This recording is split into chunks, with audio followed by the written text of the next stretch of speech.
Today, our guest is Tim Mahoney. The Bible is an account, a testimony, so they call it a testament, of God acting in history.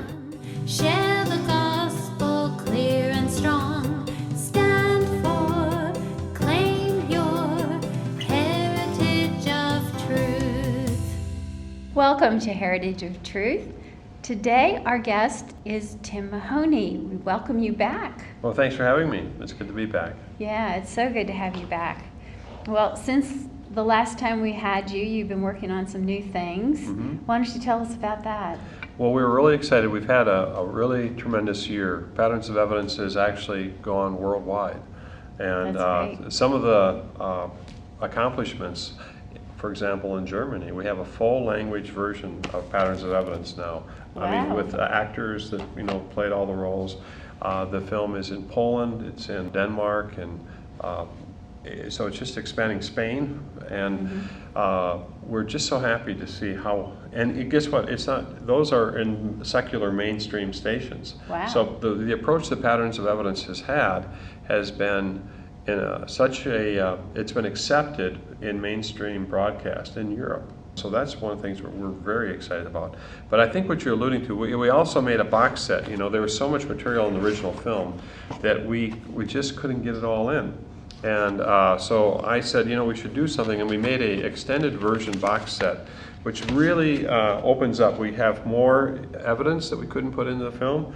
And then we go deeper into the Bible and archaeology, and why is it that the archaeologists have a problem with the Bible? They can look at so many other documents, they don't have a problem with it, but they have a problem with the archaeology and the Bible. We explore that and explain that.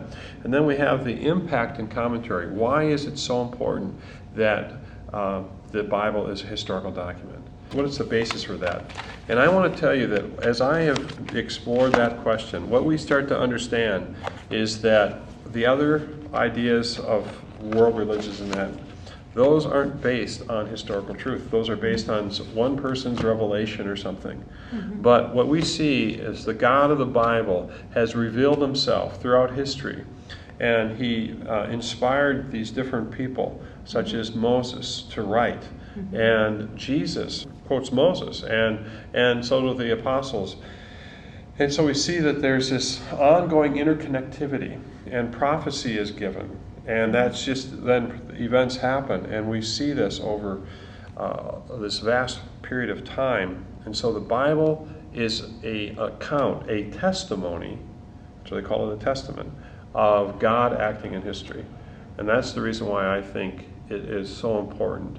And I had no idea. I'm a filmmaker. I'm not a historian. I'm not a theologian. I'm a filmmaker. But I ask questions. And I think that the idea of asking questions is very important, especially today in our culture, because there's a lot of people who are saying things about what truth is. And some people are saying that there is no absolute truth. That's kind of a common. Your truth is separate from my truth. But the Bible says that there is one truth. And Jesus actually says, I'm the way, the truth, and the life.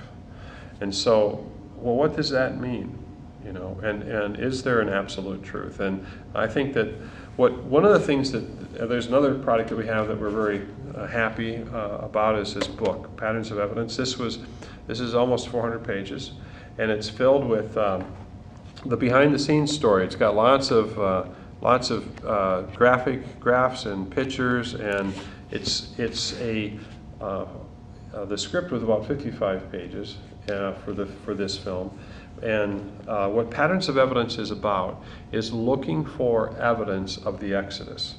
And once again, many scholars say there is no evidence for the Exodus. They say, we just don't have any. We don't know if it really happened, and it doesn't necessarily have had to have happened for it to be true. But that's not what the Bible says. The Bible says it happened. Jesus alludes to it as it happened. And he says, because you don't understand Moses and the prophets, you don't understand who I am. So why is it important? Why is it important that we understand who Jesus is? It's foundational from Moses and the prophets, because they talked about that. So as we start to erode the historical credibility of the Bible, And I'm a filmmaker, once again. I didn't know anything about this. You start to realize that the whole Bible and our faith is built upon the history. And so these products are to help encourage people. And what we're finding is people are saying, my faith has been affirmed. And one of the things that a lot of people like to suggest is that our faith is just about believing. But you know, our faith is not about believing something that is false. It's about believing something that is true. And the idea behind thinking about it, it says we're to love the Lord our God with all our heart, with all our soul, with all our mind, and our strength. So our minds are not to be shut off. That's right. So what Patterns of Evidence asked the question was, well, what does the Bible say? It says that the small group of people, because of a famine, went to live in the land of Egypt, Jacob's family. And over time they grew and into this large population, and they were enslaved. And eventually God rescued them and brought them out of Egypt to a land that he had promised Abraham. And that's what Patterns of Evidence looks for. And it says, well, let's use the scientific approach. Let's look for the pattern, because that's what science looks for, a repeatable pattern. And that's what we end up finding, is a pattern of evidence. And I feel as if this wasn't something that I came up with on my own. This was something that I was led to, this approach and everything. I'm not this smart, by the way, you know. So I should let you ask another question. All right, I heard a Christian leader say that we need not to jump to conclusions and accept evidence like yours really too quickly without really examining the evidence and that kind of thing, which I think you would agree with. Yes. But what would you say to that man? Because I don't think he read your book or saw the film. Well, I think that's one of the jumping to conclusions, right? So if you don't see something and you don't understand it, and I found this to be the case. There's a lot of scholars that are bright people, but they actually have the cement is already dried, you know. And I've learned that in the scholarly world that the idea of possibly thoroughly understanding another argument, sometimes they haven't actually taken the time to understand it. And I'm not naming names, but I know for a fact in my interviews that they haven't actually read other people's work. And that was sad, because I think that if we're going to be critical, we better be clear about how we understand it. It's okay to have differences of opinion. So what ends up happening is that everybody has an assumption about something. And the question is, what I try to do, and what I'm trying to do, is to be neutral. But I am also looking for a pattern, because at the end of the day, I'm making a film. You can't make a film about things that make no sense. No one's going to watch it. But I'm hard on the Bible, in the sense that I ask the questions, and some people say, wow, I wasn't sure which way this was going to go. Well, you have to know, your audience has to know, I took 12 years in this process. So it wasn't that I rushed to any conclusions. Most people do not take 12 years to make something. It was a long, hard process to do it. But what the fruit of it is that there is a pattern. What people don't necessarily want to do is accept the interpretation of that pattern. And so that's what we're seeing. But you know who this film is for? It's not for the scholars. I've started realizing that I'm not out to change any scholars' minds. It's too late for them in some cases. I hate to say it that way, but they've already made their decisions, and I've learned that many of them would never change, even if they saw that there was a problem. They were conflicted in their own arguments. Rare is the person that would do that. It's for the people that they're influencing, because it's for the vast group of people that might be able to go, wait a minute, there's something more here. I think this makes sense. So. Okay. Well, your film actually won over some other films in a competition recently. Why don't you tell us about that? Right. That was actually not expected at all. And ChristianCinema.com had a competition called the March Movie Madness, and it was sort of based on the basketball. And they put up the 32 of the top films that came out in the past year. And they put them in the true real stories category, which we were in, and I think parable stories. And they had this playoff with these 32 films. And so we let our audience know, that our followers, that there was something happening. And if you want to become a follower, it's patternsofevidence.com. And we have weekly updates. And we put a lot of work into these about new evidence for the Bible, like Hezekiah. There's something that was just found on Hezekiah, and there's just a lot of stuff that's coming out. And so we announced that we were in this competition, and our fan base started to vote. And we won round after round, going against all these really good films. And at the end, we were faced in the championship round against War Room. And I mean, we just didn't think that it was possible that we would actually be able to win, but we let everyone know, and Patterns of Evidence did win the Christian Cinema's 2016 championship for Best Film of the Year.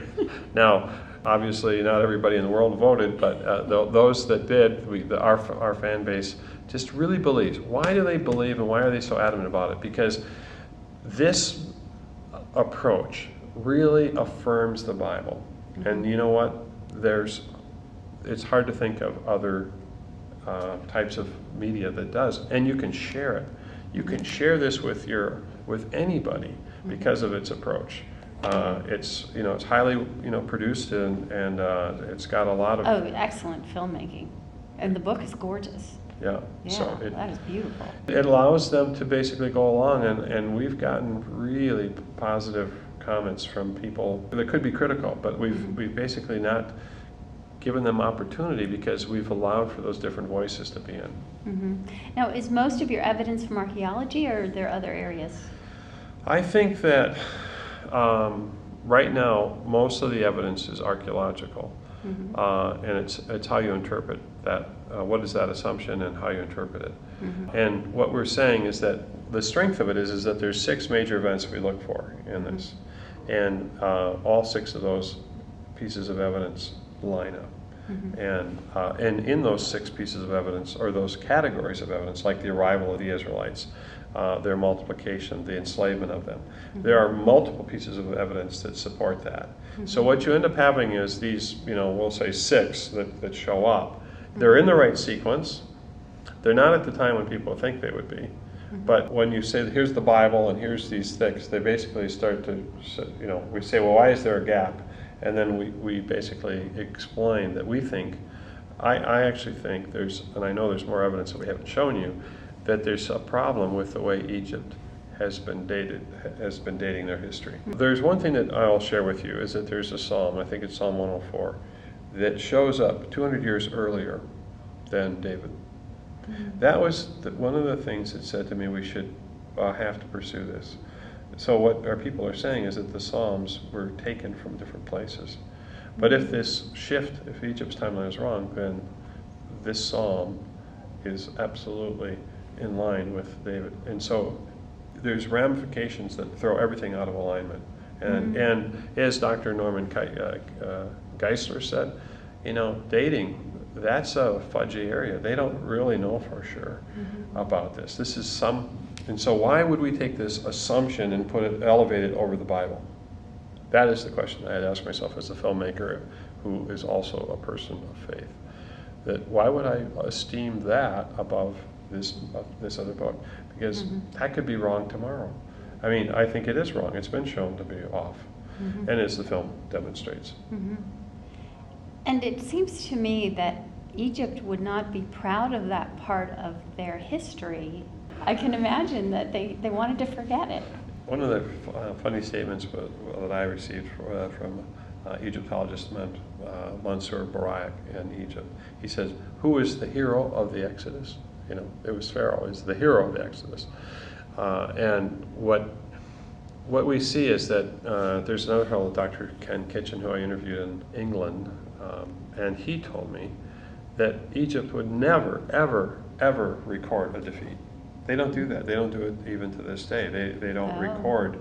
That's not the way their culture works, because I'm going to put my mistake up on the wall.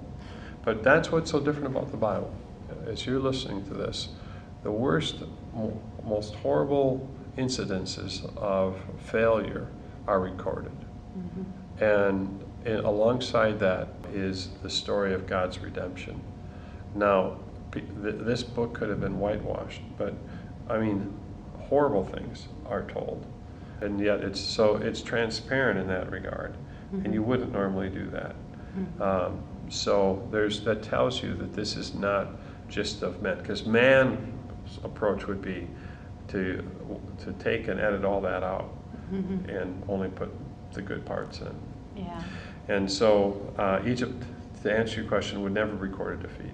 But there is a place in what the film, and I'm just talking to Egyptologists, and they're saying there is a place in Egypt's history where it collapses, and there's a place in the land of Canaan where it collapses, and they both coincide, and only one place in 1,000 years that happens, and that's when we start seeing on the earlier time period is when we start seeing the sequence that the Bible talks about.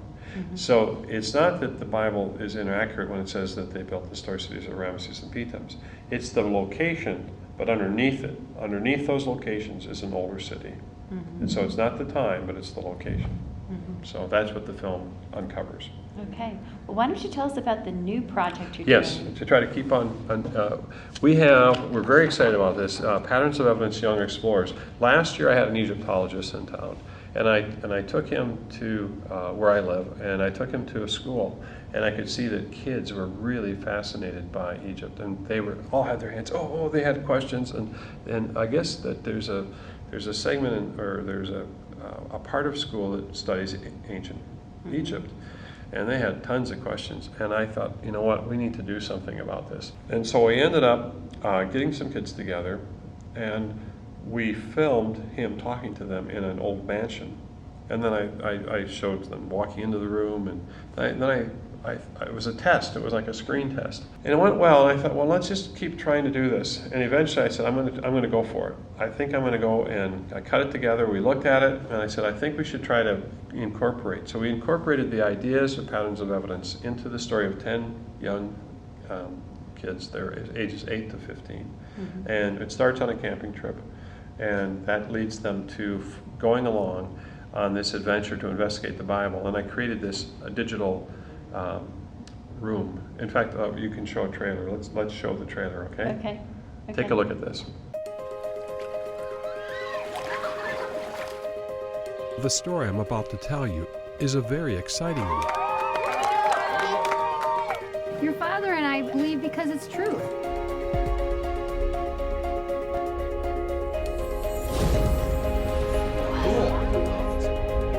I never thought these young people would join me in telling this story. They're just regular kids, about to begin the biggest adventure of their lives. Hello, Alexander. What we find is called a Syrian-style house. Interesting. So what do you think happened? Well, we have the answer in the Bible.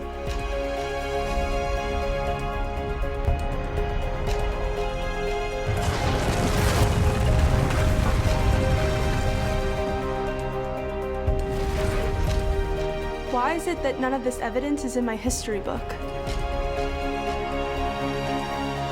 That's a very good question. Finding patterns of evidence that match the stories in the Bible. Patterns of Evidence. Young Explorers.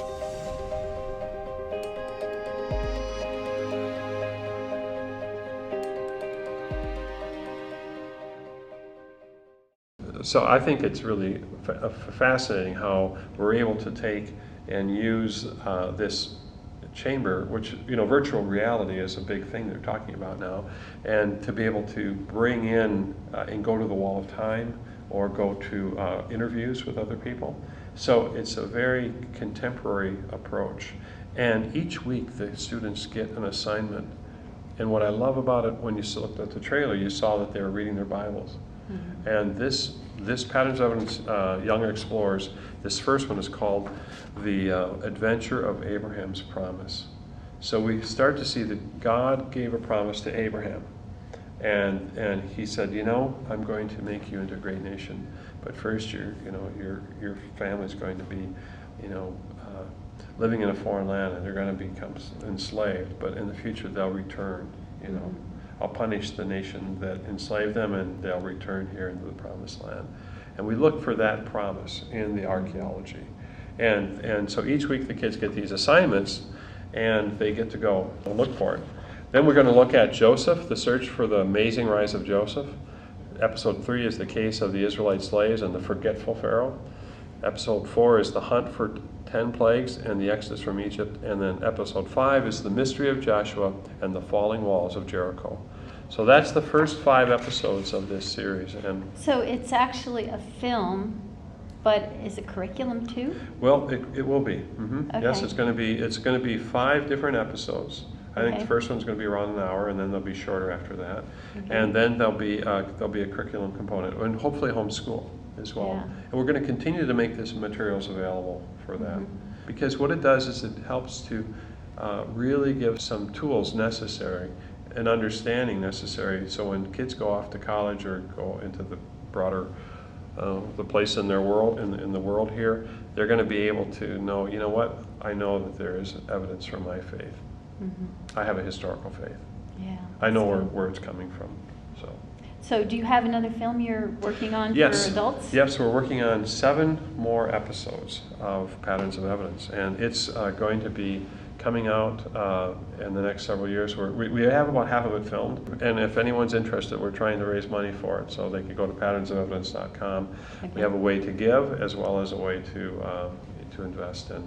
Okay. So we're looking for partnerships. Okay. So what are the other films going to be about? We're going to, briefly, it's going to be this. Which way did they go? Which way did Moses and the Israelites go? As you know, in the first film, we showed them in Egypt, we showed them in the Promised Land. So which way did they go? What sea did they cross?